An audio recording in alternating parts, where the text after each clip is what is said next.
আসসালামু আলাইকুম। ডিমের জন্য ওষুধ কইতে আছি ক্যালসিয়াম, বিভিন্ন রকমের ওষুধ বলতে আছি আমি। আপনারা চাইলে ব্যবহার করতে পারেন। ডিমের কালার ভালো থাকবে, ডিমের প্রোডাকশন ভালো থাকবে, ডিম বড় থাকবে। খুবই ভালো ওষুধ চাইলে আপনারা একটু ব্যবহার করতে পারেন। শুরুতেই আমি বলতে আছি ক্যালসিয়াম। এই ক্যালসিয়ামটা ব্যবহার করতে পারেন ডিম বাড়ার জন্য। মুরগির যদি ক্যালসিয়ামের ঘাটতি থাকে, ঘাটতি পূরণ করবে। এই ডিমের ক্যালসিয়ামটা ব্যবহার করতে পারেন। 1 লিটারে 3 মিলি করে ব্যবহার করবেন। আমি ব্যবহার করি এইভাবে। আপনারা চাইলে এটা ব্যবহার করতে পারেন। আপনারা চেনেন এই ক্যালসিয়ামটা খুবই ভালো,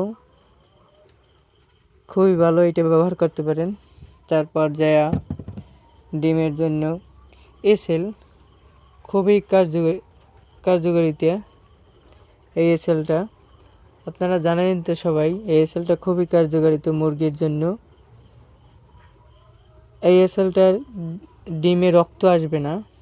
ডিমের যেটা ডিম পারে ওইটা পিছলে থাকবে। ডিমের জন্য খুবই ভালো এই এসএলটা। এই এসএলটা আপনারা ব্যবহার করতে পারেন। 2 লিটার পানিতে 1 ml করে ব্যবহার করবেন। 3 দিন হয়তো বা 5 দিন ব্যবহার করবেন। ওইটা 1 সপ্তাহ ব্যবহার করলেন, তারপরে এইটা ব্যবহার করবেন। তারপর আরেকটা বলতেছি AD3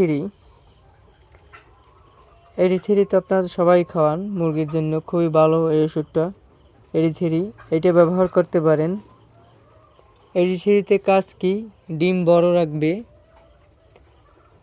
ঘাটতি পূরণ করবে। গরমে চলাইবেন না AD3, ঠান্ডা পড়লে চলাইবেন AD3। AD3 মুরগি অনেক সচল থাকবে। AD3 খাওয়াইতে পারেন প্রতি সপ্তাহে 3 দিন হয়তো বা 5 দিন খাওয়াইতে পারেন AD3। এই তিনটা 1 মাসে আপনারা পুড়াইয়ে খাওয়াইতে পারেন।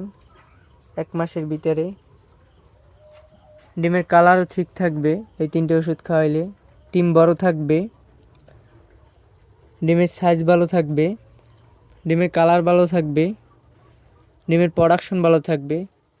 এই 3টি ওষুধ ব্যবহার করবেন।